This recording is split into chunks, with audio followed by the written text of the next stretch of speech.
서울 북촌 좁은 골목길 사이로 전통 한옥들이 옹기종기 모여 있었습니다.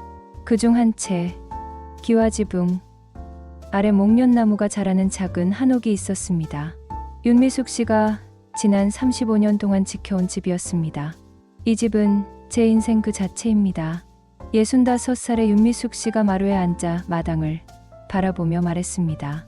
5월의 따뜻한 햇살이 마당의 장독대를 비추고 있었습니다.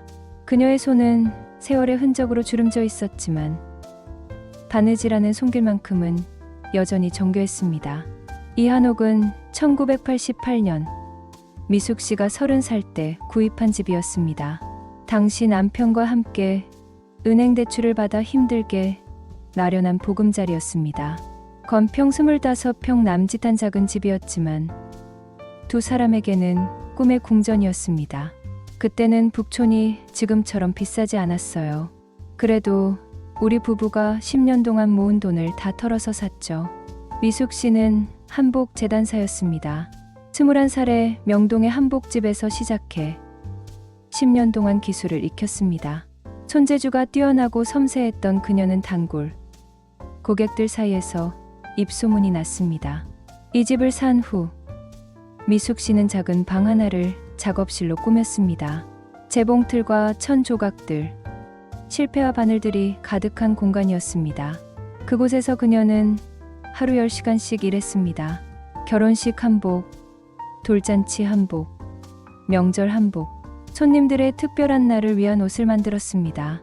남편 최상호 씨는 인쇄소에서 일했습니다. 성실한 사람이었지만 건강이 좋지 않았습니다. 젊은 나이에 당뇨병을 앓기 시작했고 40대에는 합병증으로 고생했습니다. 여보, 내가 먼저 갈 것 같으니 당신 혼자서도 잘 살 수 있게 준비해둬. 남편은 늘 그렇게 말했습니다.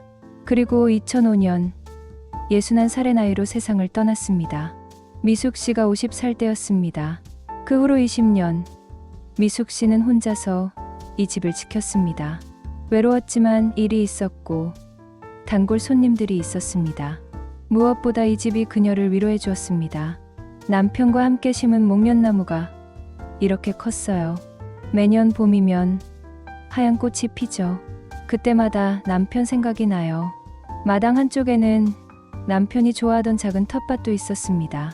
상추, 깨십, 고추. 미숙 씨는 매년 봄마다 모종을 심었습니다. 혼자 먹기엔 많았지만 이웃들과 나눠 먹었습니다. 아이가 없던 부부였지만 조카들이 자주 놀러 왔습니다. 특히 남편의 형님, 아들인 최지훈이 자주 찾아왔습니다.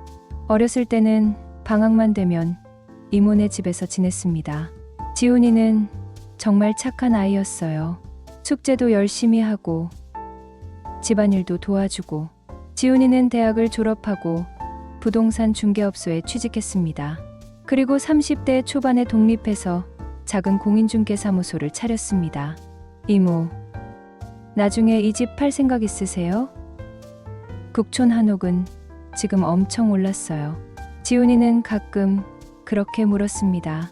하지만 미숙 씨는 고개를 저었습니다. 아니야, 이 집은 절대 안 팔아.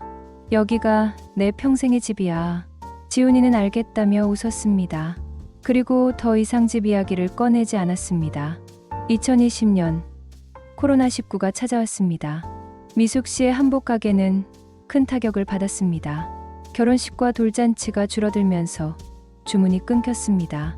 30년 넘게 유지해온 단골 손님들도 연락이 뜸해졌습니다. 한 달에 한 건도 주문이 없는 달이 있었어요. 저축한 돈으로 간신히 생활했죠.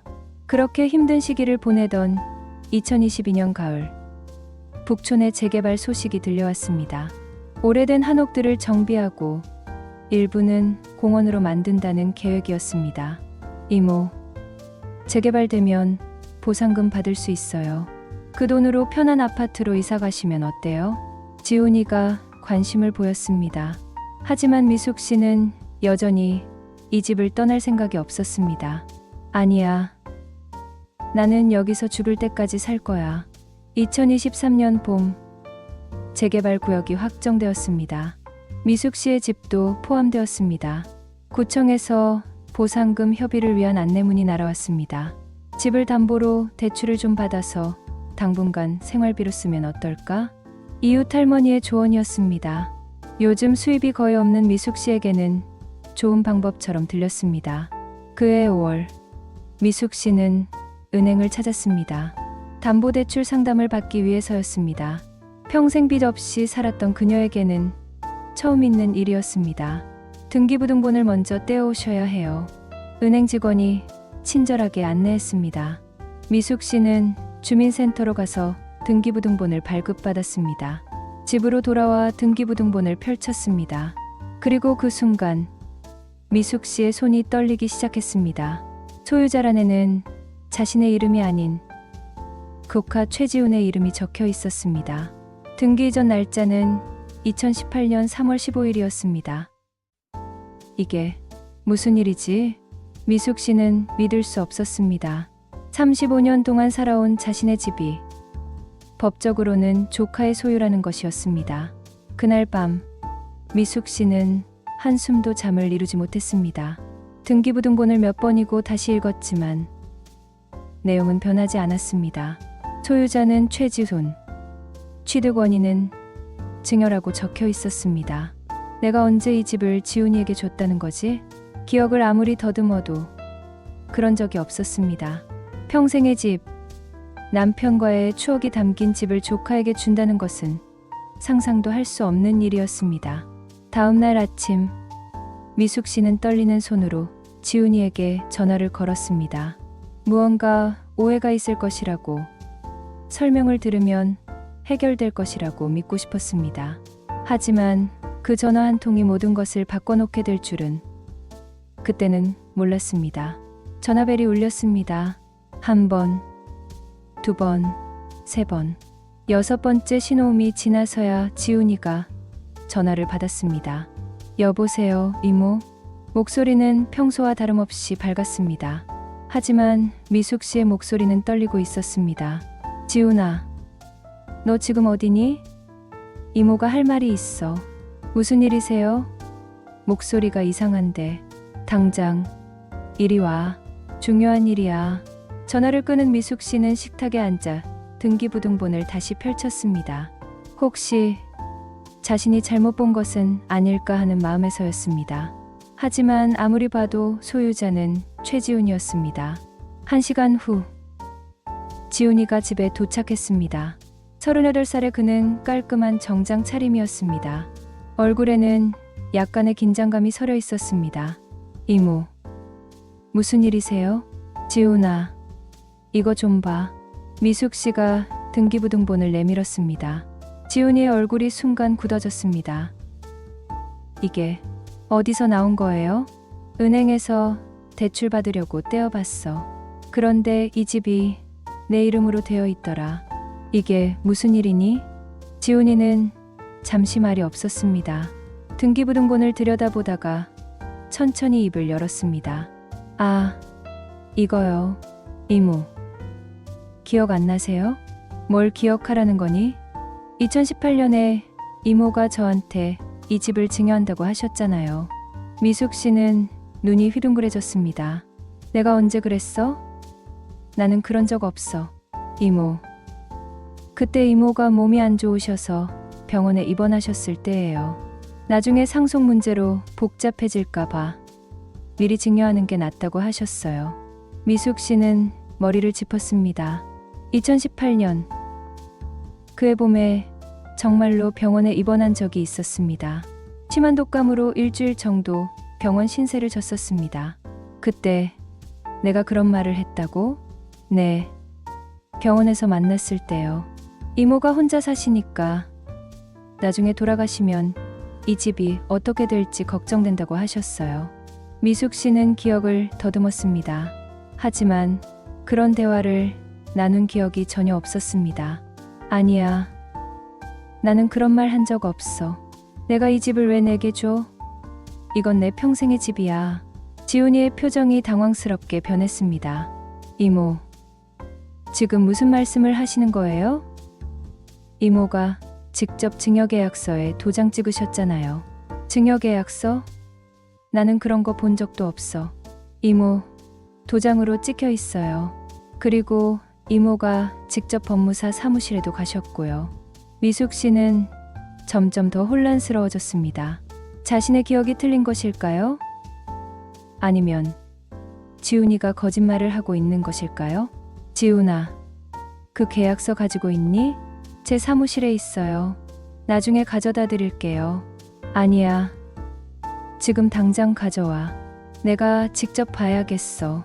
지훈이는 잠시 망설이다가 고개를 끄덕였습니다. 알겠어요. 오늘 저녁에 가져올게요. 지훈이가 떠난 후 미숙 씨는 혼자 앉아서 생각에 잠겼습니다. 정말로 자신이 기억을 못하는 것일까요? 하지만 이렇게 중요한 일을 잊을 리가 없었습니다. 저녁 6시 지훈이가 다시 찾아왔습니다. 손에는 서류 봉투를 들고 있었습니다. 이모, 여기 증여계약서요. 미숙 씨가 서류를 받아 펼쳤습니다. A사 용지 2장짜리 계약서였습니다. 증여일란에는 자신의 이름이, 수증일란에는 최지훈의 이름이 적혀 있었습니다. 그리고 계약서 하단에는 도장이 찍혀 있었습니다. 분명히 자신의 도장처럼 보였습니다. 이게 정말 내 도장이야?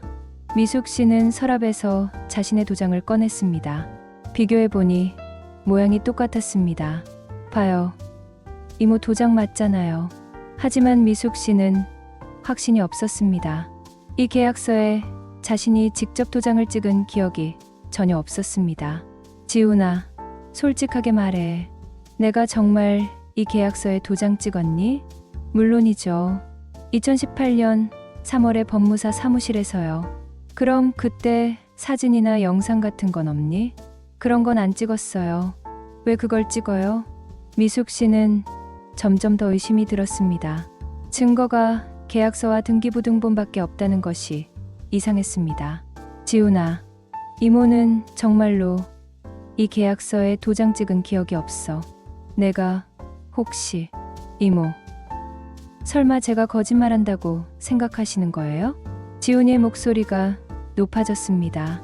아니, 그런 게 아니라 이모가 기억을 못하니까 이상한 거야. 이모, 나이 드시면 기억력이 떨어질 수 있어요. 그때 이모가 아프셨잖아요. 아무리 그래도 이런 중요한 일을 잊을 리가 없어. 미숙 씨의 목소리도 높아졌습니다. 두 사람 사이에 긴장감이 흘렀습니다. 이모, 제가 거짓말할 이유가 뭐가 있어요? 저는 이모가 원하셔서 증여받은 거예요. 그럼 왜 나한테 지금까지 말을 안 했어? 5년이나 지났는데. 지훈이가 잠시 말을 멈췄습니다. 그건 이모가 혼란스러워 하실까 봐요. 어차피 이모가 평생 사시는 건 똑같으니까요. 그게 무슨 말이야? 내 집인데 내가 사는 게 당연하지. 법적으로는 제 집이에요, 이모. 그 말이 미숙 씨의 가슴을 찔렀습니다. 35년 동안 자신의 집이라고 믿었던 곳이 조카의 소유라는 현실이 믿기지 않았습니다. 지훈아, 만약에 내가 정말로 그런 계약을 한 게 맞다면 왜 나는 전혀 기억이 안 날까? 이모, 병원에서 약 많이 드셨잖아요. 그래서 기억이 흐릿한 거예요. 미숙 씨는 더 이상 말을 잇지 못했습니다. 혹시 정말로 자신의 기억이 틀린 것일까요? 그날 밤 미숙 씨는 이웃 할머니에게 전화를 걸었습니다. 춘자야, 나 지금 너무 혼란스러워. 우리 집이 지훈이 이름으로 되어 있대. 뭐라고? 그게 무슨 소리야? 나도 모르겠어. 지훈이는 내가 증여했다는데 나는 기억이 전혀 없어. 그럼 위조 아니야? 변호사한테 상담받아봐. 이웃의 조언에 미숙 씨는 결심했습니다. 진실이 무엇인지 반드시 밝혀내야겠다고. 설사 자신의 기억이 틀렸더라도 확실하게 알고 싶었습니다. 다음 날 아침, 미숙 씨는 동사무소를 찾았습니다. 그리고 2018년 3월에 모든 기록을 요청했습니다. 과연 그날 무슨 일이 있었는지 알아내기 위해서였습니다. 동사무소 민원실은 북적였습니다. 미숙 씨는 한참을 기다린 끝에 창구 앞에 섰습니다. 2018년 3월에 제 이름으로 처리된 부동산 관련 서류를 보고 싶은데요. 본인 확인증 있으세요? 신분증을 제시하고 한참을 기다렸습니다. 직원이 컴퓨터를 뒤지더니 프린트를 시작했습니다. 2018년 3월 15일에 증여로 인한 소유권 이전 등기가 처리되었네요. 그날 제가 직접 왔나요? 여기 기록에는 법무사가 대리 신청한 것으로 나와 있어요. 명문법무사 사무소요. 법무사가 대리로? 네. 본인이 직접 안 오셔도 위임장이 있으면 대리 신청이 가능해요. 미숙 씨는 서류를 받아들고 명문법무사 사무소를 찾아갔습니다. 종로구의 작은 건물 3층에 있었습니다. 안녕하세요. 2018년에 여기서 증여 등기를 처리하신 것 같은데요. 법무사는 60대 초반의 남자였습니다. 안경 너머로 미숙 씨를 바라보며 고개를 끄덕였습니다. 윤미숙 씨시죠? 기록이 남아있네요. 제가 그때 직접 여기 왔나요? 아니요. 조카분이 오셨어요. 최지훈 씨요. 위임장과 인감증명서를 가지고 오셔서 처리했습니다. 제 인감증명서를요? 네. 본인 발급 인감증명서였어요. 그리고 위임장에도 인감이 찍혀 있었고요. 미숙 씨의 머리가 복잡해졌습니다. 인감증명서는 본인이 직접 발급받아야 하는데 자신은 그런 기억이 없었습니다. 혹시 그 서류들 사본 남아있나요? 오래되어서. 잠시만요. 법무사가 오래된 파일처를 뒤지더니 한 묶음의 서류를 꺼냈습니다. 여기 있네요. 사본 드릴 수 있어요. 미숙 씨는 서류를 복사해 집으로 돌아왔습니다. 식탁에 앉아 서류를 하나하나 살펴봤습니다. 증여계약서, 위임장, 인감증명서. 모든 서류에 자신의 도장이 찍혀 있었습니다. 필적도 자신의 글씨체와 비슷했습니다. 정말 내가 한 일일까? 미숙 씨는 자신의 기억을 의심하기 시작했습니다. 하지만 마음 한편에서는 계속 무언가 이상하다는 느낌이 들었습니다. 다음 날 미숙 씨는 구청 민원실을 찾았습니다. 2018년 3월에 자신이 인감증명서를 발급받은 기록이 있는지 확인하기 위해서였습니다. 2018년 3월 10일에 인감증명서 발급 기록이 있네요. 제가 직접 왔나요? 본인 신청으로 나와 있어요. 하지만 대리인이 수령한 것으로 기록되어 있네요. 대리인이요? 네. 최지훈 씨가 수령했다고 나와 있어요. 미숙 씨는 점점 더 의심이 깊어졌습니다. 왜 조카가 자신의 인감증명서를 대신 받았을까요? 집으로 돌아와 오래된 수첩을 뒤졌습니다. 2018년 3월의 일정을 확인하고 싶었습니다. 다행히 그녀는 매일 간단한 일기를 쓰는 습관이 있었습니다. 3월 10일 일기를 찾았습니다. 오늘 오전에 병원 갔다. 독감, 몸살로 링거 맞았다. 오후에는 집에서 쉬었다. 지훈이가 저녁에 와서 죽을 끓여주고 갔다. 병원에 간 날이었습니다. 그렇다면 구청에 갈 수 없었던 날이었습니다. 그럼 내가 직접 신청한 게 아니잖아. 미숙 씨는 손이 떨렸습니다. 누군가 자신의 이름으로 인감증명서를 발급받은 것이었습니다. 3월 15일 일기도 확인했습니다. 여전히 몸이 안 좋다. 하루 종일 누워서 쉬었다. 지훈이가 또 와서 약 챙겨주고 갔다. 그날도 집에서 쉬었다고 적혀 있었습니다. 법무사 사무실에 간 기록은 없었습니다. 역시 내가 한 게 아니야. 미숙 씨는 즉시 전화를 걸었습니다.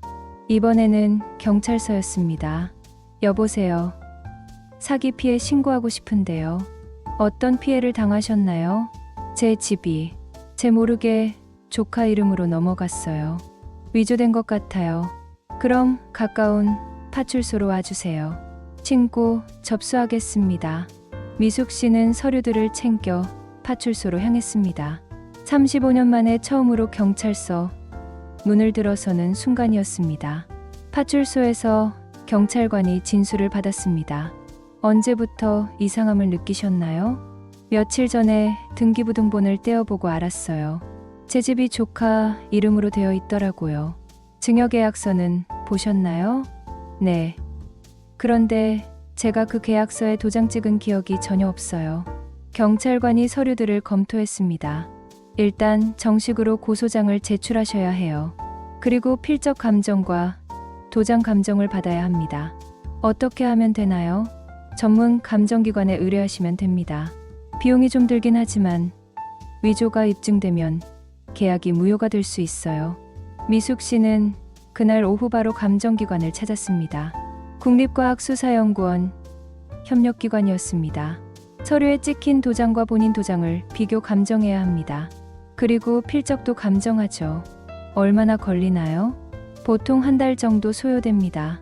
감정 의뢰를 마치고 집으로 돌아오는 길, 미숙 씨는 무거운 마음이었습니다. 한 달을 기다려야 한다는 것도 힘들었지만 무엇보다 조카를 의심해야 한다는 사실이 괴로웠습니다. 그날 저녁 지훈이에게서 전화가 왔습니다. 이모, 왜 경찰서에 신고하신 거예요? 내가 어떻게 알았니? 경찰이 저한테 연락했어요. 참고인으로 조사받으라고요. 지훈아, 미안하지만 이모는 진실을 알아야겠어. 정말 내가 그 계약서에 도장 찍었는지. 이모, 제가 거짓말할 이유가 없잖아요. 그럼 감정 결과를 기다리자. 진짜 내 도장이면 이모가 사과할게. 전화가 끊겼습니다. 미숙 씨는 창밖을 바라보며 한숨을 쉬었습니다. 제발 내 기억이 맞기를. 한 달이 지났습니다. 감정 결과가 나왔습니다. 미숙 씨는 떨리는 손으로 봉투를 열었습니다. 감정서를 읽는 순간 그녀의 눈에서 눈물이 흘렀습니다. 도장 감정 결과, 계약서상의 인형은 의뢰인 윤미숙의 실제 도장과 미세한 차이가 발견됨. 복제 도장일 가능성이 높음. 필적 감정 결과 서명 필체는 윤미숙의 평소 필체와 유사하나 필압과 획순에서 차이가 있음. 모사한 것으로 추정됨. 위조였습니다. 자신의 기억이 맞았습니다. 그 계약서는 가짜였습니다. 미숙 씨는 즉시 경찰서로 갔습니다. 감정 결과가 나왔어요. 위조가 맞대요. 경찰관이 감정서를 검토했습니다. 이 정도면 충분한 증거입니다. 조카분을 사기 및 문서 위조 혐의로 조사하겠습니다. 며칠 후 지훈이가 경찰서에 출두했습니다. 미숙 씨도 함께 있었습니다. 최지훈 씨, 이 징여계약서가 위조된 것으로 밝혀졌습니다. 설명해 주시겠습니까? 지훈이는 창백한 얼굴로 앉아 있었습니다. 저는 이모가 직접 하신 거라고 생각했어요. 도장과 서명이 위조된 게 확인됐습니다. 긴 침묵이 흘렀습니다. 그리고 지훈이가 천천히 입을 열었습니다. 죄송합니다. 뭐라고? 미숙 씨가 믿을 수 없다는 표정으로 물었습니다. 제가 했습니다. 지훈이의 목소리는 떨리고 있었습니다. 왜 그런 짓을 한 거니? 이모, 죄송해요. 저는 그때 정말 절박했어요. 지훈이의 고백이 시작되었습니다. 2017년, 그는 부동산 투자에 손을 댔습니다. 몇 년간 계속 오르던 부동산 시장을 보며 큰 돈을 벌 수 있다고 생각했습니다. 처음에는 작은 오피스텔로 시작했어요. 10억 원짜리를 대출 8억 받아서 샀죠. 몇 달 후 가격이 올라 2억을 남기고 팔았습니다. 너무 쉽게 돈을 벌자 지훈이는 욕심이 났습니다. 그 다음에는 더 큰 건물에 투자했어요. 20억짜리 상가 건물을. 하지만 2018년 초 부동산 규제가 강화되면서 시장이 얼어붙었습니다. 매수자가 나타나지 않았고 대출 이자는 계속 늘어났습니다. 한 달에 2천만 원씩 이자를 내야 했어요. 중개 수수료로는 감당할 수 없는 금액이었죠. 은행에서 독촉이 들어오기 시작했습니다. 담보 부족으로 대출금을 즉시 상환하라는 통지가 왔습니다. 그때 생각난 게 이모네 한옥이었어요. 북촌 한옥은 계속 가격이 올랐으니까 지훈이는 이모의 집을 자신 명의로 만들면 그 집을 담보로 대출을 받을 수 있다고 생각했습니다. 처음에는 이모한테 말씀드리려고 했어요. 하지만 이모가 절대 안 된다고 하실 거란 걸 알았죠. 그래서 그는 위조를 계획했습니다. 이모가 독감으로 아플 때를 노렸습니다. 이모, 댁에 자주 갔잖아요. 약 챙겨드린다고. 그때 이모 도장을 몰래 가져왔어요. 도장을 가지고 도장집에 갔습니다. 똑같은 모양으로 복제를 의뢰했습니다. 그리고 이모 서명도 연습했어요. 오래된 서류들을 보면서 따라 썼죠. 인감증명서는 더 교묘했습니다. 미숙 씨가 병원에 간 날, 지훈이는 이모의 신분증을 몰래 가져갔습니다. 구청 직원이 본인 확인을 제대로 안 했어요. 대리인 신청이라고 했더니 그냥 발급해 주더라고요. 증여계약서를 만들고 위조한 도장과 서명을 넣었습니다. 그리고 법무사에게 가져가서 등기 이전을 완료했습니다. 일주일 만에 다 끝났어요. 그리고 그 집을 담보로 8억 원을 대출받았죠. 미숙 씨는 믿을 수 없었습니다. 자신을 그렇게 아꼈던 조카가 이런 짓을 했다는 것이. 그 돈으로 뭐 했니? 빚을 갚았어요. 하지만 부족해서 결국 상가, 건물도 헐값에 팔았어요. 지훈이는 결국 모든 투자금을 잃었습니다. 이모의 집을 담보로 받은 대출금도 거의 다 갚았습니다. 하지만 집 명의는 왜 그대로 뒀니? 다시 이모 이름으로 돌려놓을 수도 있었잖아. 그러려고 했어요. 진짜로요. 하지만 취득세를 또 내야 하고 이모가 눈치챌까봐 지훈이는 계속 미루다가 결국 5년이 지나버렸습니다. 그리고 재개발 이야기가 나오면서 집값이 더 올랐습니다.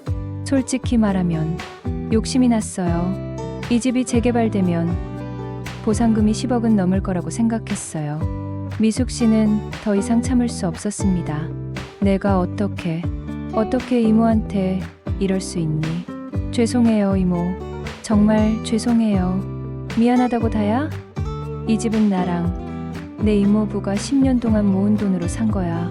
35년 동안 내가 지켜온 집이라고. 지훈이는 고개를 숙인 채 아무 말도 하지 못했습니다. 경찰관이 말했습니다. 최지훈 씨, 사기 및 문서 위조, 부정한 방법으로 인한 재산권 침해 혐의로 입건하겠습니다.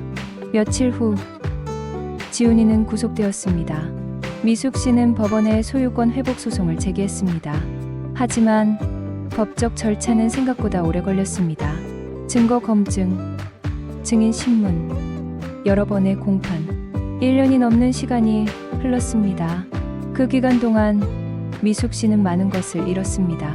정신적 스트레스로 건강이 나빠졌고 한복 일도 제대로 할 수 없었습니다. 무엇보다 가족에 대한 신뢰가 무너졌습니다. 그토록 사랑했던 조카가 자신을 배신했다는 사실이 가슴 아팠습니다. 사람을 믿는다는 게 이렇게 어려운 일인지 몰랐어요. 하지만 포기할 수 없었습니다. 이 집은 단순한 재산이 아니었습니다.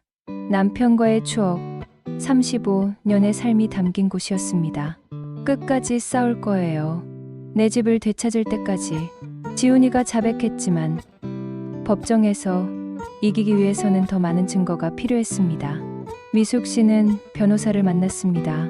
자백만으로는 부족합니다.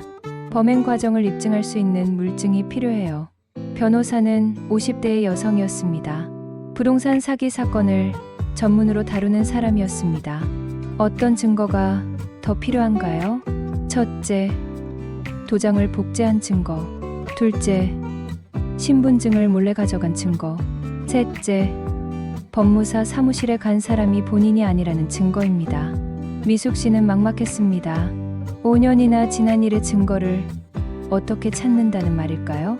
일단 지훈 씨가 도장을 복제했다는 증거부터 찾아봅시다. 도장집, 기록이 남아있을 수도 있어요. 미숙 씨는 북촌 일대의 도장집을 돌아다니기 시작했습니다.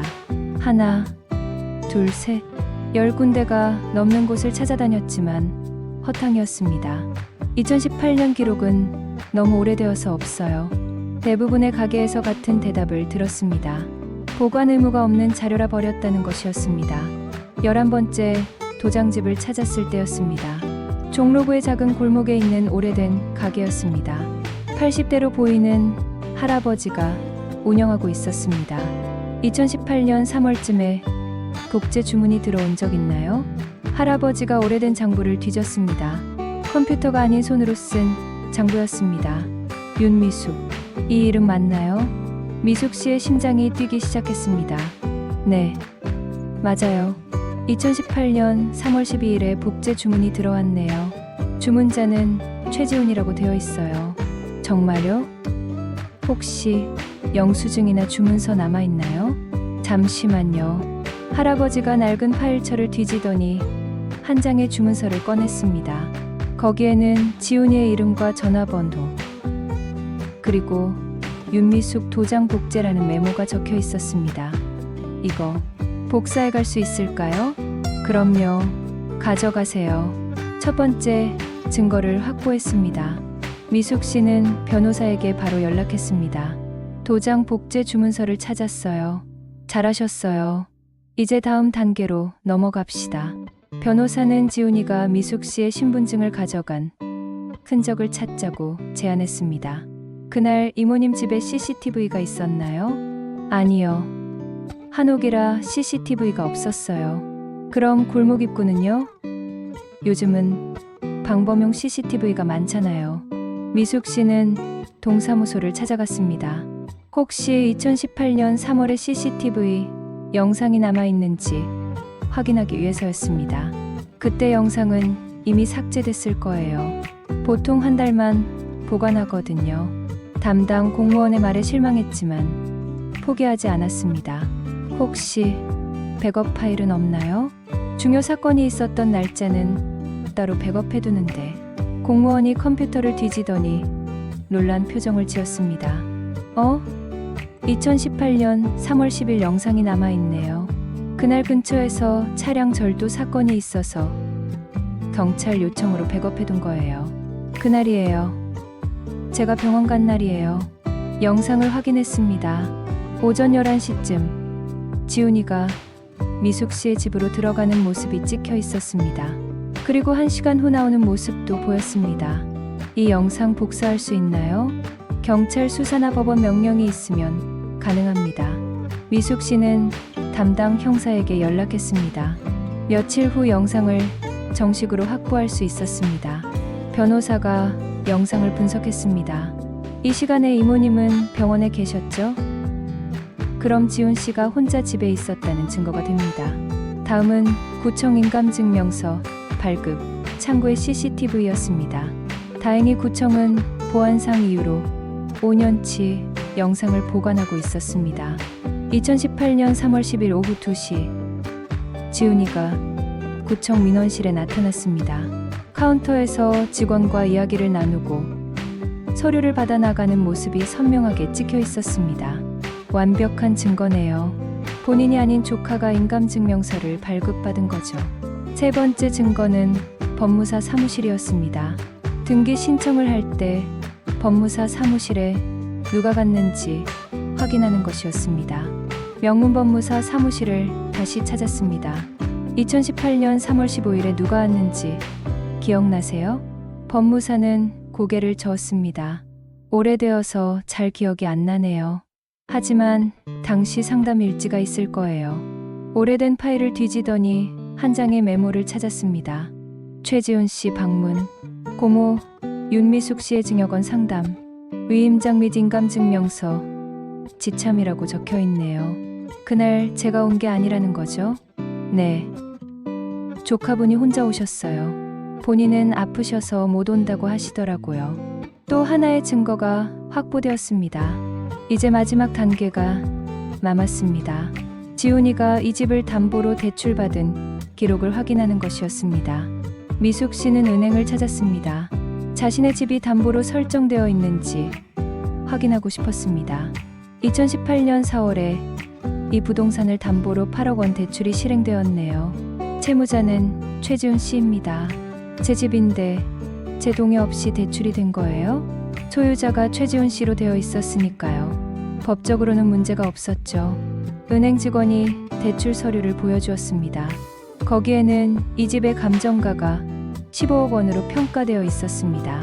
15억이나 되는 집을 미숙 씨는 가슴이 아팠습니다.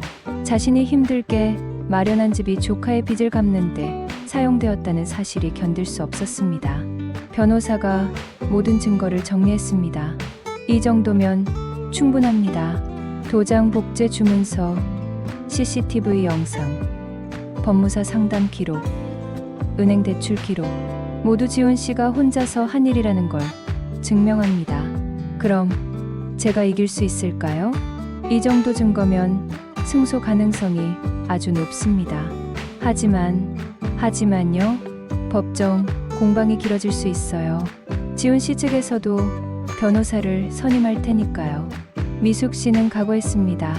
시간이 얼마나 걸리든 끝까지 싸울 작정이었습니다. 그날 밤 미숙 씨는 마루에 앉아 마당을 바라봤습니다. 목련나무에 꽃이 피기 시작했습니다. 남편이 심은 그 나무가 올해도 어김없이 꽃을 피운 것입니다. 여보, 이 집 지킬게요. 당신과 내가 평생 지켜온 이 집을요. 바람이 불어와 꽃잎 하나가 떨어졌습니다. 미숙 씨는 그 꽃잎을 주워들었습니다. 이번에는 내가 이길 거예요. 변호사는 지훈이의 재정 상태를 파악하는 것이 중요하다고 말했습니다. 그가 왜 이런 범행을 저질렀는지 동기를 명확히 해야 합니다. 법정에서 유리하게 작용할 거예요. 미숙 씨는 경찰에게 지훈이의 금융거래, 예역 조회를 요청했습니다. 범죄 수사를 위해 필요하다는 영장을 받아서 말입니다. 일주일 후 결과가 나왔습니다. 지훈이의 2017년부터 2019년까지의 모든 금융거래 내역이었습니다. 이건 변호사가 서류를 보더니 한숨을 쉬었습니다. 정말 심각하게 빚에 허덕이고 있었네요. 2017년 초 지훈이의 계좌에는 5천만 원 정도가 있었습니다. 중개 수수료로 번 돈이었습니다. 하지만 그해 여름부터 큰 돈이 움직이기 시작했습니다. 10억 원이 계좌로 들어왔다가 바로 빠져나갔습니다. 부동산 매매 대금이었습니다. 여기서부터 문제가 시작됐네요. 2017년 말 20억 원짜리 상가, 건물을 샀습니다. 자기 돈 2억과 은행 대출 18억으로 구매한 것이었습니다. 대출 이자가 한 달에 2천만 원이 넘네요. 하지만 건물을 되팔지 못했습니다. 매달 2천만 원씩 이자만 나가고 원금은 그대로였습니다. 2018년 2월 은행에서 최고장이 날아왔습니다. 담보 가치가 떨어졌으니 대출금 5억을 즉시 상환하라는 내용이었습니다. 그때가 바로 이모님 집을 노린 시점이네요. 2018년 3월 지훈이는 미숙 씨의 집 명의를 자신으로 바꿨습니다. 그리고 4월에 그 집을 담보로 8억을 빌렸습니다. 이 돈으로 은행 빚을 일부 갚았어요. 하지만 부족했죠. 결국 2018년 5월 지훈이는 상가, 건물을 헐값에 팔았습니다. 16억에 팔아서 은행 빚을 갚았지만 4억 원의 손해를 본 것이었습니다. 처음에 투자한 2억의 대출 이자까지 5억 가까이 날렸네요. 미숙 씨는 서류를 보며 한숨을 쉬었습니다. 그 많은 돈을 다 날리고도 내 집까지 뺏으려고 했다니. 변호사가 말했습니다. 이 기록들은 법정에서 강력한 증거가 됩니다. 범행 동기가 명확하니까요. 하지만 또 다른 문제가 있었습니다. 지훈이가 받은 8억 원 대출을 아직 다 갚지 못했다는 것이었습니다. 현재 6억 원 정도가 남아있네요. 집이 경매로 넘어가면 그럼 어떻게 되나요? 낙찰자에게 소유권이 넘어갑니다. 그럼 이모님은 집을 잃게 되죠. 미숙 씨의 얼굴이 창백해졌습니다. 그럼 어떻게 해야 하죠? 먼저 소유권을 회복해야 합니다. 그러면 담보 설정도 무효가 되고 경매도 취소될 거예요. 시간이 얼마나 걸릴까요? 최소 6개월, 길면 1년 이상 걸릴 수 있어요. 문제는 그 사이에 은행이 경매를 신청할 수 있다는 것이었습니다. 경매가 진행되기 전에 가처분 신청을 해야 합니다. 소송 중이니 경매를 중지시켜달라고요. 변호사는 즉시 법원에 가처분 신청을 했습니다. 며칠 후 법원의 결정이 나왔습니다. 가처분 인용됐어요. 소송이 끝날 때까지 경매가 중지됩니다. 미숙 씨는 안도의 한숨을 쉬었습니다. 일단 집을 지킬 시간을 벌었습니다. 한편 지훈이의 가족들이 움직이기 시작했습니다. 지훈이의 아버지, 즉 미숙 씨 남편의 형님이 찾아온 것입니다. 미숙아, 우리 지훈이를 좀 살려줘. 70대 초반의 형님은 무릎을 꿇었습니다. 형님, 일어나세요. 이러시면 안 돼요. 지훈이가 잘못했어. 하지만 감옥에 보내면 인생이 끝나잖아. 제발 합의해줘. 형님, 저도 지훈이를 미워하는 건 아니에요. 하지만 이건 너무 심해요. 내가 대신 갚을게. 지훈이가 받은 대출금 내가 다 갚아줄 테니까. 형님이 그런 큰 돈을 어떻게 마련하세요? 집을 팔면 돼. 우리 아파트 팔면 6억쯤은 나올 거야. 미숙 씨는 마음이 흔들렸습니다. 형님은 평생 착하게 사신 분이었습니다. 아들의 잘못 때문에 집까지 팔아야 한다니 너무 안타까웠습니다. 형님, 천천히 생각해 보세요. 급하게 결정하실 일이 아니에요. 미숙아, 제발 부탁이야. 지훈이한테 기회를 한 번만 더 줘.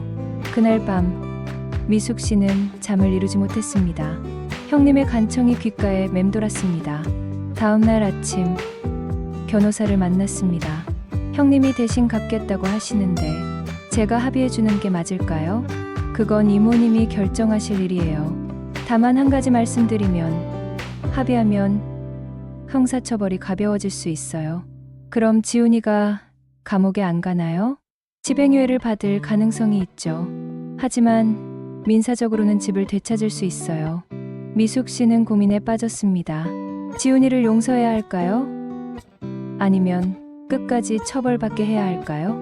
시간을 두고 천천히 생각하세요. 지금 당장 결정하지 않아도 돼요. 하지만 생각할수록 마음은 더 복잡해졌습니다. 한편으로는 지훈이가 미웠습니다. 자신을 배신하고 집을 빼앗으려 한 것이 용서되지 않았습니다. 하지만 다른 한편으로는 안타까웠습니다. 어렸을 때 자신의 집에서 뛰놀던 조카의 모습이 떠올랐습니다. 사람이 한번 잘못을 저지를 수도 있지. 그날 오후 미숙 씨는 구치소를 찾았습니다. 지훈이를 면회하러 간 것입니다. 유리창 너머로 지훈이가 나타났습니다. 초췌한 모습이었습니다. 38살의 청년은 머리가 많이 빠졌고 얼굴도 상했습니다. 이모, 지훈아, 둘은 한동안 말없이 서로를 바라봤습니다. 이모, 정말 죄송해요. 변명의 여지가 없어요. 지훈아, 이모가 왜 여기 왔는지 아니? 아니요. 내 아버지가 집을 팔아서 대출금을 갚겠다고 하셨어. 지훈이의 눈에 눈물이 고였습니다. 아버지한테 그런 짓까지 시키다니. 지훈아, 솔직하게 말해줘. 왜 그랬니? 이모한테 말하면 도와줄 수도 있었잖아. 말씀드릴 용기가 없었어요. 제가 투자 실패한 걸 알면 실망하실 것 같았어요. 그래서 집을 빼앗은 거니? 지훈이는 고개를 숙였습니다. 이모, 정말 미안해요. 평생 갚겠어요. 미숙 씨는 긴 한숨을 쉬었습니다. 그리고 천천히 입을 열었습니다. 지훈아, 이모는 내가 제대로 처벌받기를 원해. 하지만 내 아버지까지 고생하는 건 원치 않아. 이모, 조건이 있어.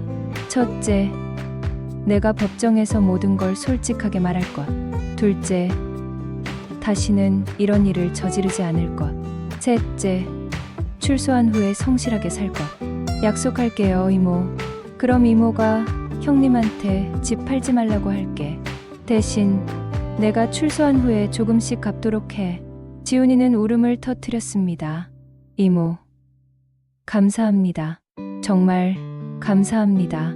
구치소를 나오는 길, 미숙 씨는 복잡한 마음이었습니다.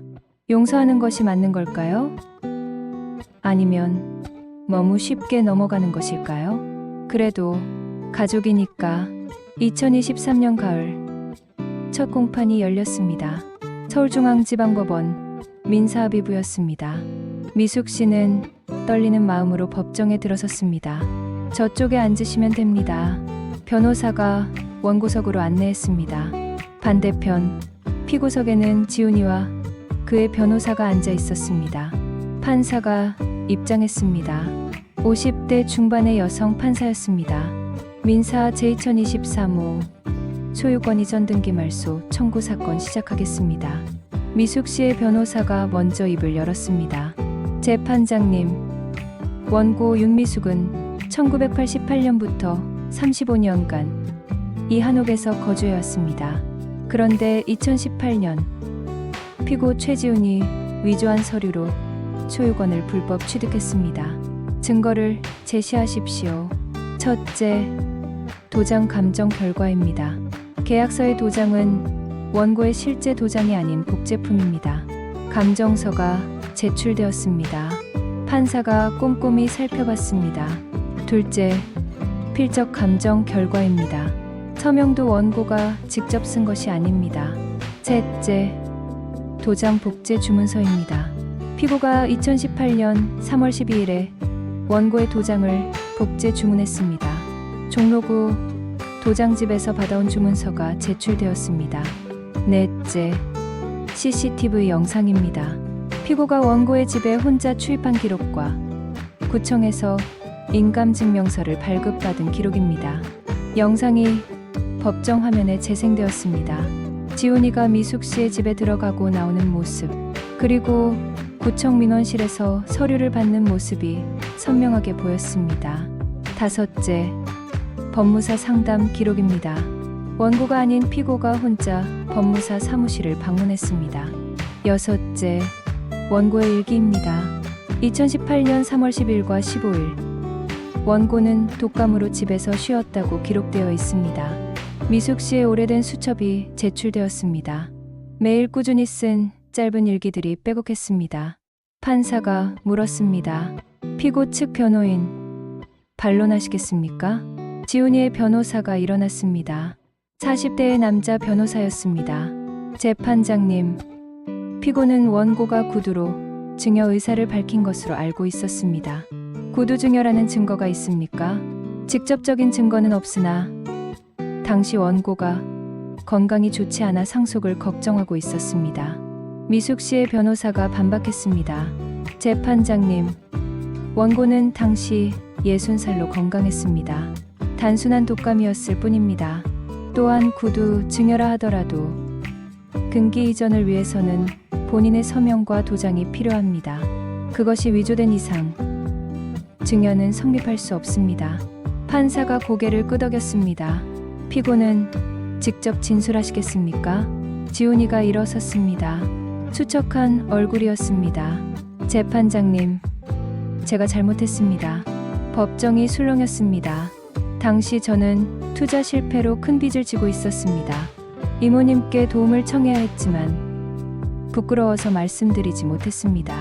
그래서 이모님 모르게 집 명의를 제 이름으로 바꿨습니다. 도장을 복제하고 서명을 따라 쓰고 인감증명서를 위조했습니다. 판사가 엄숙한 표정으로 물었습니다. 피고는 자신의 행위가 범죄라는 것을 알고 있었습니까? 네, 알고 있었습니다. 하지만 당장 빚을 갚지 않으면 파산할 상황이었습니다. 피고는 원고에게 어떤 피해를 입혔다고 생각합니까? 지훈이가 미숙 씨를 바라봤습니다. 그리고 눈물을 흘렸습니다. 이모님의 평생 재산을 빼앗으려 했습니다.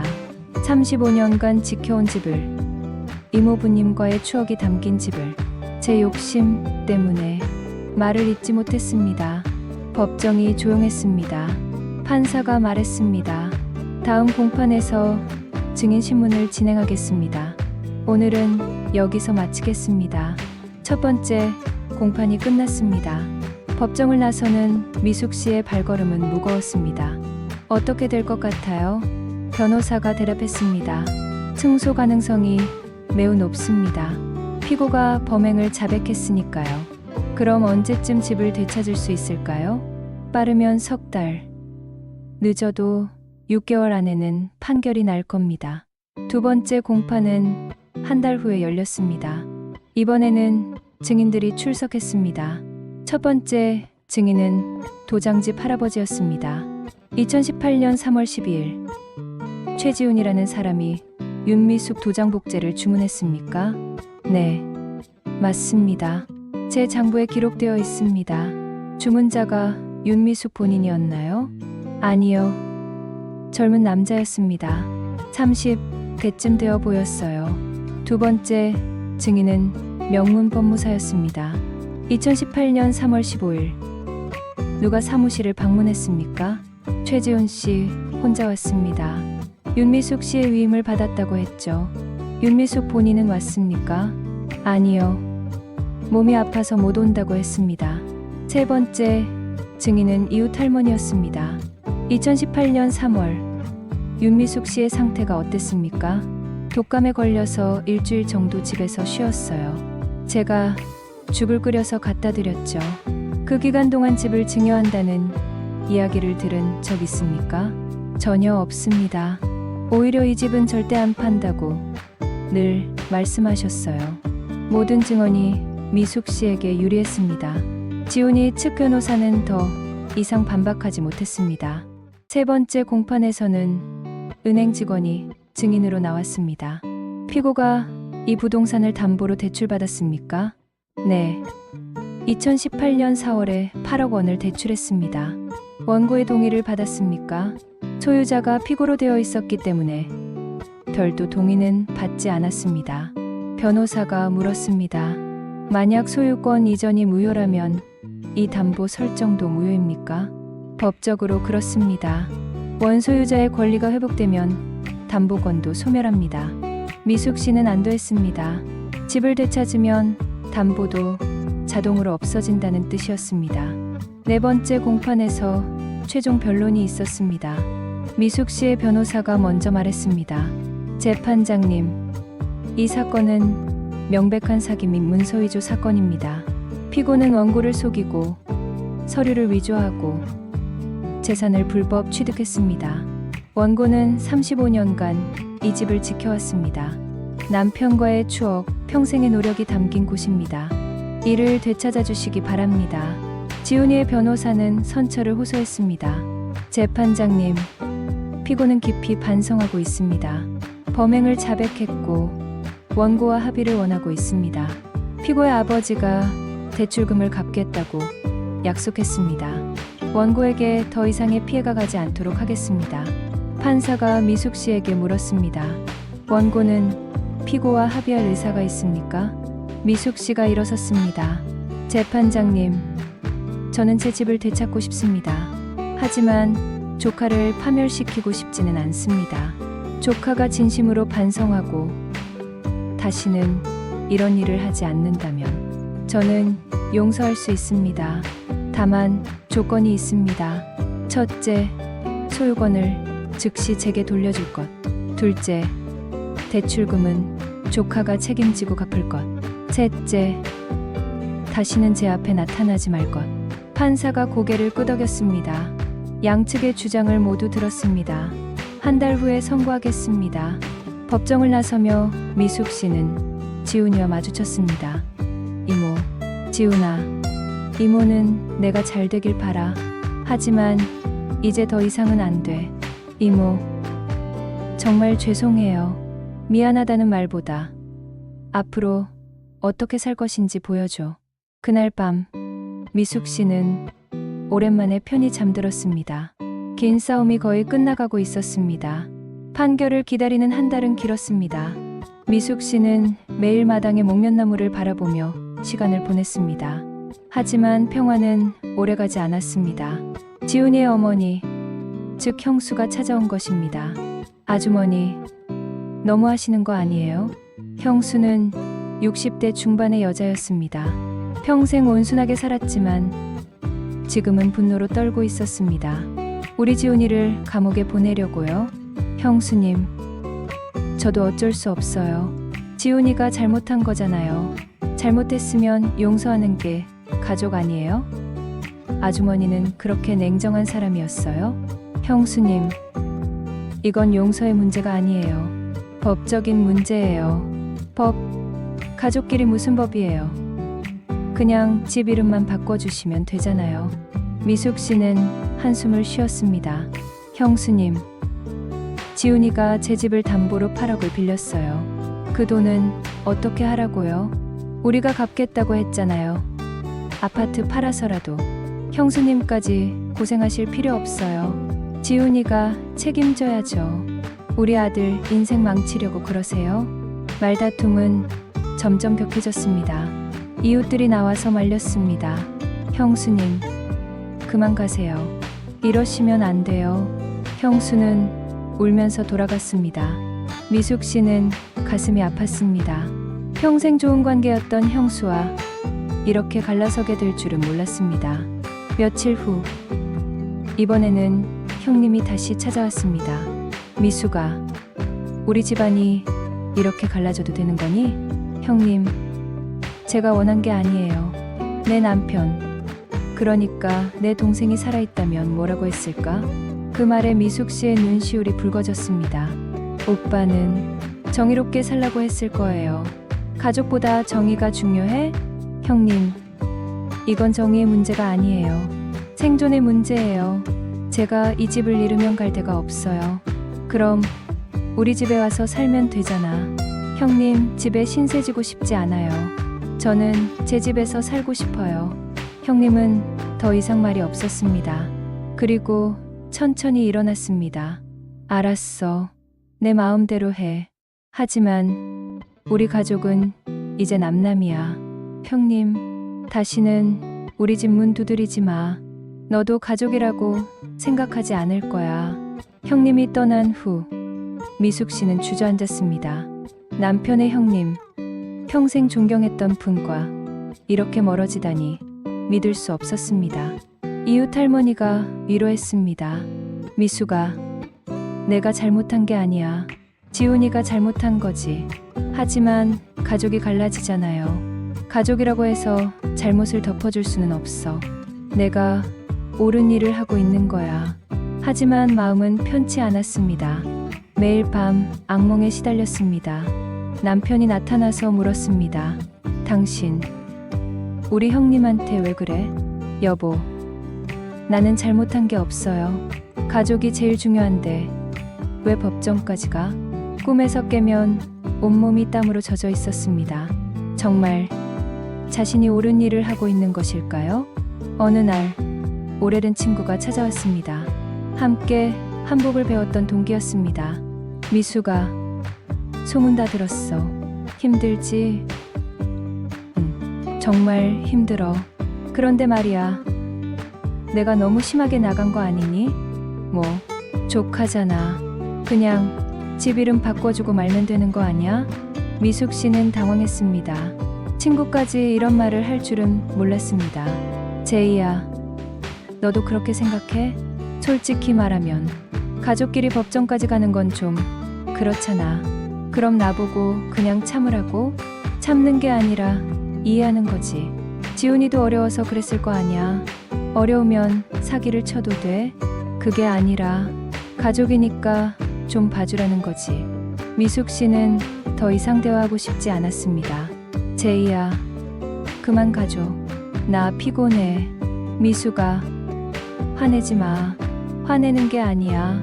그냥 혼자 있고 싶어. 친구가 떠난 후 미숙 씨는 울었습니다. 모두가 자신을 이해하지 못한다는 생각에 외로웠습니다. 그날 밤 변호사에게 전화했습니다. 선생님, 제가 잘하고 있는 거 맞죠? 물론입니다. 윤미숙 씨는 정당한 권리를 찾고 있는 거예요. 그런데 왜 다들 저를 나쁜 사람 취급하죠? 사람들은 겉으로 보이는 것만 봅니다.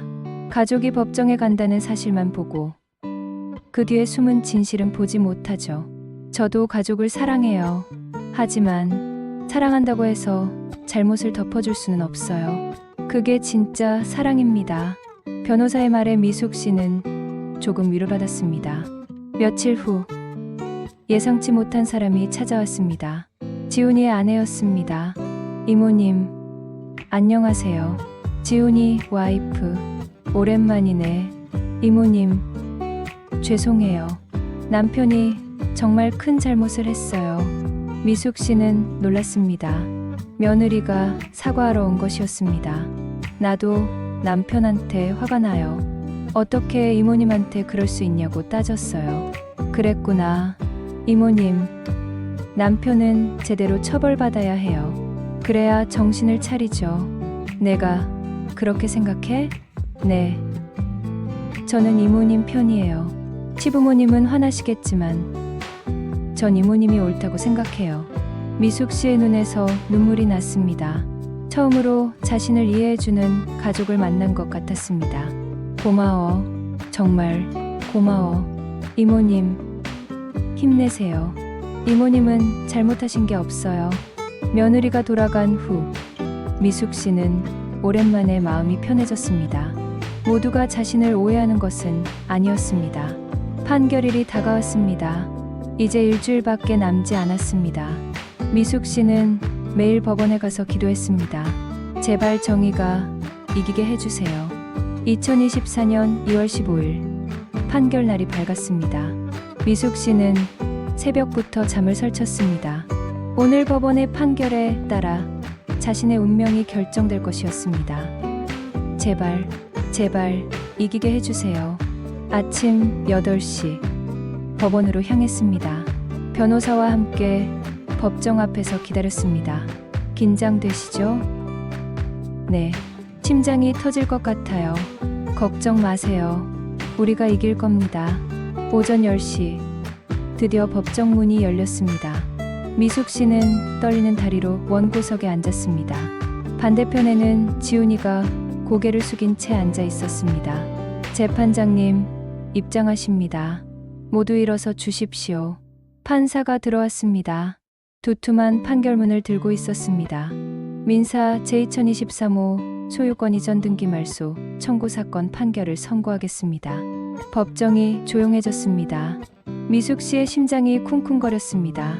먼저 사실관계를 정리하겠습니다. 원고 윤미숙은 1988년 서울 북촌 한옥을 구입하여 35년간 거주했습니다. 피고 최지우는 2018년 3월 원고 몰래 도장을 복제하고 서명을 위조하여 증여계약서를 만들었습니다. 그리고 이를 이용해 소유권을 자신의 명의로 이전했습니다. 또한 이 부동산을 담보로 8억 원을 대출받았습니다. 판사가 잠시 멈추고 판결문을 넘겼습니다. 법원의 판단은 다음과 같습니다. 첫째, 증여계약서의 도장과 서명은 감정 결과 위조로 밝혀졌습니다. 둘째, 원고는 증여 의사가 전혀 없었으며 계약 체결 당시 독감으로 집에서 요양 중이었습니다. 셋째, 피고는 범행을 자백했으며 범행 과정에 대한 증거가 명백합니다. 미숙 씨는 숨을 죽이고 들었습니다. 따라서 법원은 다음과 같이 판결합니다. 주문. 피고 최지우는 원고 윤미숙에게 서울 종로구 북촌로 소재 한옥에 관하여 2018년 3월 15일자로 맞춰진 소유권 이전 등기의 말소 등기 절차를 이행하라. 이길 거예요. 변호사가 미숙 씨의 손을 잡았습니다. 또한 피고는 원고에게 위자료 5천만 원을 지급하라. 담보권 설정은 무효로 한다. 은행은 담보권 말소 등기에 협력하라. 소송 비용은 피고가 부담한다. 이상 선고를 마칩니다. 판사가 망치를 두드렸습니다. 탕. 그 순간 미숙 씨는 울음을 터뜨렸습니다. 1년 넘게 싸운 결과 드디어 승리한 것입니다. 이겼어요. 이겼어요. 변호사도 눈물을 흘렸습니다. 축하드려요. 정말 수고하셨어요. 법정을 나서자 기다리던 이웃들이 박수를 쳤습니다. 미숙아, 축하해. 잘됐다. 정의는 이기는 거야. 미숙 씨는 이웃들과 호응했습니다. 그토록 힘들었던 시간이 보상받는 순간이었습니다. 반면 지훈이는 창백한 얼굴로 법정을 나섰습니다. 아버지와 어머니가 기다리고 있었지만 그들도 표정이 어두웠습니다. 며칠 후 등기소에서 소유권 이전 말소 등기가 완료되었습니다. 축하드립니다. 이제 다시 윤미숙 씨 명의로 돌아왔어요. 등기소 직원이 새 등기부등본을 건넸습니다. 소유자란에는 다시 윤미숙이라는 이름이 선명하게 적혀 있었습니다. 감사합니다. 정말 감사합니다. 미숙 씨는 등기부등본을 가슴에 안았습니다. 35년 전에 받았던 그 설렘이 다시 느껴졌습니다. 집으로 돌아와 마루에 앉았습니다. 마당의 목련나무를 바라보며 깊은 한숨을 쉬었습니다. 여보, 우리 집을 지켰어요. 바람이 불어와 나뭇가지를 흔들었습니다. 마치 남편이 대답하는 것 같았습니다. 이웃 할머니가 떡을 들고 찾아왔습니다. 미수가 축하한다고 인절미 만들어 왔어. 고마워. 순자야, 정말 잘 됐다. 내가 이긴 거야. 순자야, 나 이제 어떻게 살아야 할까? 뭐가? 가족들이랑 다 틀어졌잖아. 형님도, 형수님도 날 미워해. 시간이 약이야. 언젠가는 이해할 거야. 그럴까? 물론이지. 내가 잘못한 게 없는데 뭐. 하지만 마음은 여전히 무거웠습니다. 집은 되찾았지만 가족을 잃은 것 같았습니다. 그날 밤 전화벨이 울렸습니다. 지훈이의 아내였습니다. 이모님, 축하드려요. 고마워. 이모님, 남편이 이모님께 드릴 말씀이 있대요. 편지를 쓰라고 했거든요. 편지? 네. 제가 내일 가져다 드릴게요. 다음 날 오후 며느리가 편지 한 통을 가져왔습니다. 남편이 구치소에서 썼어요. 읽어보세요. 미숙 씨는 편지를 펼쳤습니다. 지훈이의 손글씨였습니다. 이모님께 정말 죄송합니다. 100번 사죄해도 용서받을 수 없다는 걸 압니다. 이모님의 평생 재산을, 추억이 담긴 집을 빼앗으려 했습니다. 제 욕심과 두려움 때문에 이모님을 배신했습니다. 법정에서 판결을 들으며 비로소 제가 얼마나 큰 죄를 지었는지 깨달았습니다. 이모님, 용서를 구하는 것이 아닙니다. 다만 제 잘못을 인정하고 평생 뉘우치며 살겠다는 약속을 드립니다. 출소하면 성실하게 일해서 이모님께 피해를 보상하겠습니다. 그것이 제가 할 수 있는 유일한 일입니다. 이모님, 건강하세요. 그리고 그 집에서 행복하세요. 지훈 올림. 미숙 씨의 눈에서 눈물이 흘렀습니다. 지훈이가 진심으로 뉘우치고 있다는 것이 느껴졌습니다. 이모님, 남편이 정말 후회하고 있어요. 알아. 편지 보니까 알겠어. 이모님, 언젠가 남편을 용서해 주실 수 있을까요? 미숙 씨는 한참을 생각했습니다. 지금은 아니야. 아직은 너무 아파. 하지만요.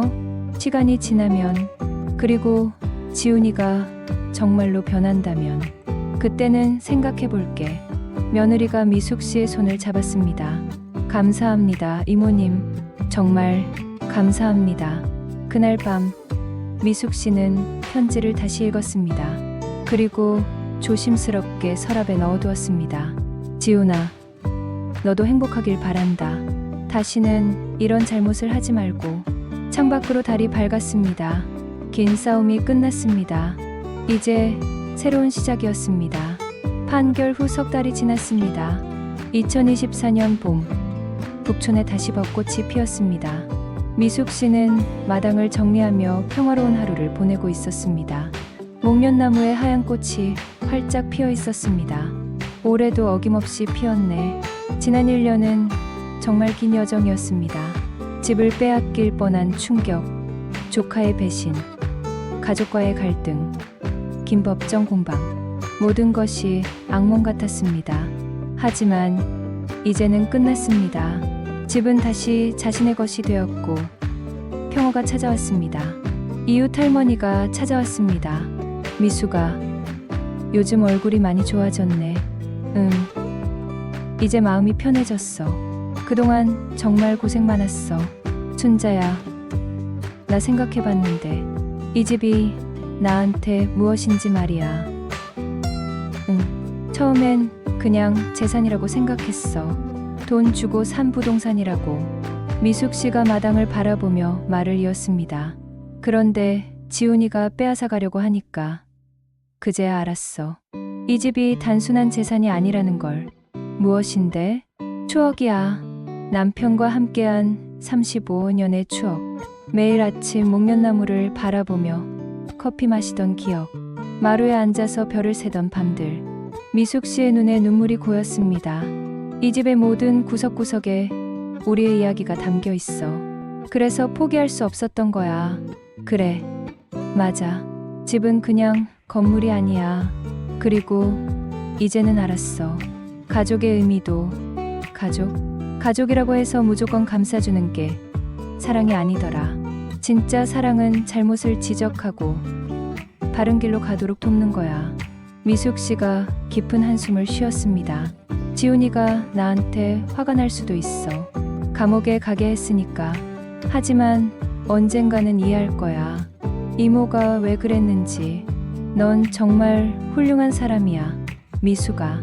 며칠 후 예상치 못한 방문객이 찾아왔습니다. 형님이었습니다. 형님, 들어가도 되겠니? 미숙 씨는 놀랐지만 조용히 문을 열어주었습니다. 형님은 수척해 보였습니다. 마루에 마주 앉았습니다. 긴 침묵이 흘렀습니다. 미숙아, 내가 미안하다. 형님이 먼저 입을 열었습니다. 형님, 내가 너무 일방적이었어. 내 입장은 생각하지 않고 우리 지훈이만 생각했지. 형님, 괜찮아요. 아니야, 괜찮지 않아. 내가 얼마나 힘들었을지 이제야 생각이 나더라. 형님의 눈에 눈물이 맺혔습니다. 우리 동생, 그러니까 내 남편이 평생 모은 돈으로 산 집을 조카가 빼앗으려 했잖아. 내가 화내는 게 당연하지. 형님, 저도 지훈이를 미워하는 건 아니에요. 다만 알아. 내가 잘한 거야. 지훈이가 제대로 된 처벌을 받아야 정신을 차리지. 두 사람은 한참 동안 말없이 앉아 있었습니다. 미숙아, 우리 다시 가족하자. 형님, 내가 형수한테도 말했어. 미숙이가 잘못한 게 아니라고. 앞으로는 내 편이 되겠다고. 미숙 씨는 울음을 터뜨렸습니다. 그토록 원하던 화였습니다. 형님, 고마워요. 정말 고마워요. 두 사람은 포옹했습니다. 1년 만의 화였습니다. 그날 저녁, 형님 가족이 모두 찾아왔습니다. 형수님도 함께였습니다. 미숙아, 미안해. 내가 너무 심했어. 아니에요. 형수님, 저도 이해해요. 우리 지훈이 때문에 고생 많았지? 정말 미안해. 괜찮아요. 이제 다 지나간 일이에요. 그날 밤, 오랜만에 가족들이 한자리에 모였습니다. 밥을 함께 먹으며 옛날 이야기를 나눴습니다. 우리 지훈이가 어렸을 때 여기서 맨날 놀았잖아. 그럼요. 방학 때마다 여기 와서 지냈죠. 그때가 좋았는데 우리 지훈이가 왜 그렇게 됐는지 모르겠어. 미숙 씨가 말했습니다. 지훈이도 다시 시작할 수 있어요. 출소하면 새로운 삶을 살 수 있어요. 그럴까? 물론이죠. 저도 돕겠어요. 지훈이가 바른 길로 갈 수 있도록. 형수님이 미숙 씨의 손을 잡았습니다. 정말 고마워, 미숙아. 내가 있어서 다행이야. 식사를 마치고 형님 가족이 돌아간 후 미숙 씨는 혼자 마루에 앉았습니다. 여보, 봤어요? 우리 가족이 다시 하나가 됐어요. 별이 총총히 빛나는 밤이었습니다. 남편이 살아계실 때 함께 바라보던 그 별들이었습니다. 한 달 후, 미숙 씨는 한복 가게를 다시 열었습니다. 코로나로 닫았던 가게를 재개한 것입니다. 이제 다시 시작이에요. 옛날 단골 손님들이 하나둘 찾아왔습니다. 사장님, 가게 다시 여셨네요. 네. 이제 마음도 편하고 해서요. 소송 이기신 거 들었어요. 정말 잘 됐어요. 감사합니다. 일이 손에 잡혔습니다. 바늘을 들고 천을 재단하는 일이 즐거웠습니다. 평생 해온 일이었지만 이제는 더 의미 있게 느껴졌습니다. 저녁이 되어 가게 문을 닫고 집으로 돌아왔습니다. 목련나무 아래 서서 꽃을 바라봤습니다. 이 집 정말 아름답네요. 35년을 살았지만 오늘처럼 집이 아름답게 느껴진 적은 없었습니다. 대문을 열고 들어서며 생각했습니다. 집은 단순한 건물이 아니야. 추억이고 사랑이고 삶 그 자체야. 그날 밤 미숙 씨는 일기를 썼습니다. 오늘은 2024년 5월 15일. 판결 후 석 달이 지났다. 집을 되찾았고 가족과 화해했다. 그리고 깨달았다. 진짜 중요한 것은 집이 아니라 그 안에 담긴 사랑이라는 것을. 지훈이는 아직 구치소에 있다. 언젠가 출소하면 다시 만나서 이야기하고 싶다. 용서는 쉽지 않겠지만 시간이 약이라고 하니까. 남편이 심은 목련나무가 올해도 꽃을 피웠다. 내년에도 그 다음 해에도 계속 피어날 것이다. 이 집에서 나는 남은 인생을 살 것이다. 행복하게. 일기장을 덮으며 미숙 씨는 미소 지었습니다. 긴 여정이 끝났습니다. 그리고 새로운 시작이었습니다.